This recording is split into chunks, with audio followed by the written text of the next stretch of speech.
100 square యార్డ్స్లో 2 BHK house plan అండి ఇది. Hi hello friends, welcome to NSD daily vlogs. మేమైతే ఒక చిన్న 100 స్క్వేర్ యార్డ్స్ హౌస్ కన్స్ట్రక్ట్ చేస్తున్నామండి. దాని ప్లానింగ్ ఇది, బిల్డర్ ఇచ్చిన ప్లాన్ అండి. దీంతో నేను ఇంకా మాడిఫికేషన్స్ చేసుకున్నాను నాకు నచ్చినట్టు.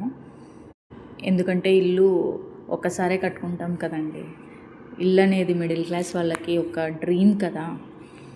సో నాకు నచ్చినట్టు ఇంకా కొన్ని మాడిఫికేషన్స్ చేసుకొని ఇలా కన్స్ట్రక్ట్ చేసుకుంటున్నామండి. ప్రస్తుతానికి హౌస్ అయితే ఇలా గోడల వరకు వచ్చిందండి. నెక్స్ట్ సబ్జా కట్టాలి దానిపైన. 100 స్క్వేర్ యార్డ్స్ అంటే 900 స్క్వేర్ ఫీట్స్ అండ్ 2 సెంట్లు వస్తుందండి. చిన్నదో పెద్దదో ఒక సొంత ఇల్లు ఉండడం అనేది చాలా పెద్ద కల కదా ప్రతి ఒక్కరికి. ఛానల్ని సబ్స్క్రైబ్ చేసుకొని ప్లీజ్ సపోర్ట్ చేయండి. Thanks for watching.